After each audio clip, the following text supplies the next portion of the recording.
Chapter 5. Breakfast. I quickly followed suit, and descending into the bar-room accosted the grinning landlord very pleasantly. I cherished no malice towards him, though he had been skylarking with me not a little in the matter of my bedfellow.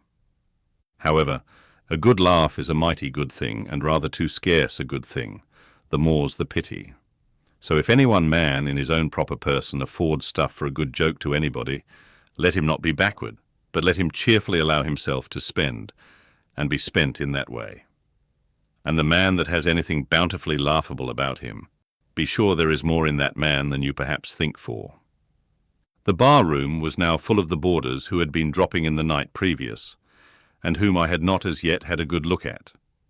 They were nearly all whalemen, chief mates and second mates, and third mates and sea carpenters and sea coopers, and sea blacksmiths, and harpooneers, and shipkeepers.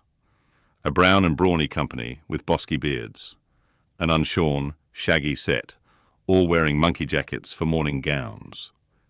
You could pretty plainly tell how long each one had been ashore.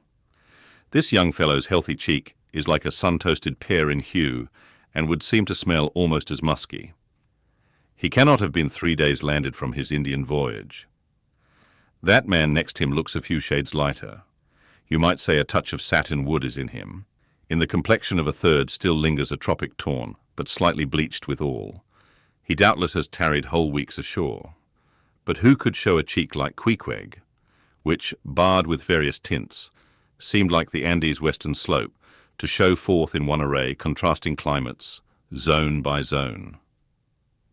"Grub! Ho!" now cried the landlord, flinging open a door, and in we went to breakfast. They say that men who have seen the world thereby become quite at ease in manner, quite self-possessed in company. Not always, though. Ledyard, the great New England traveller, and Mungo Park, the Scotch one. Of all men, they possess the least assurance in the parlour. But perhaps the mere crossing of Siberia in a sledge drawn by dogs as Ledyard did, or the taking a long solitary walk on an empty stomach in the Negro heart of Africa, which was the sum of poor Mungo's performances. This kind of travel, I say, may not be the very best mode of attaining a high social polish. Still, for the most part, that sort of thing is to be had anywhere. These reflections just here are occasioned by the circumstance that after we were all seated at the table, and I was preparing to hear some good stories about whaling, to my no small surprise, nearly every man maintained a profound silence. And not only that, but they looked embarrassed. Yes, here were a set of sea dogs, many of whom without the slightest bashfulness had boarded great whales on the high seas, entire strangers to them, and duelled them dead without winking. And yet, here they sat at a social breakfast table, all of the same calling, all of kindred tastes, looking round as sheepishly at each other as though they had never been out of sight of some sheepfold among the green mountains.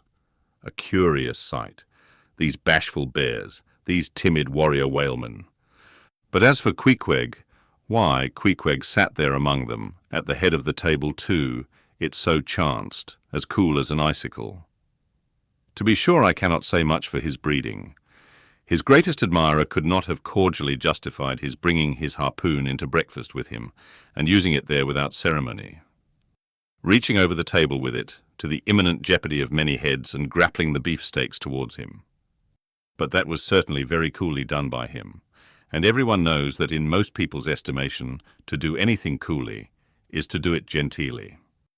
We will not speak of all Queequeg's peculiarities here, how he eschewed coffee and hot rolls, and applied his undivided attention to beefsteaks, done rare.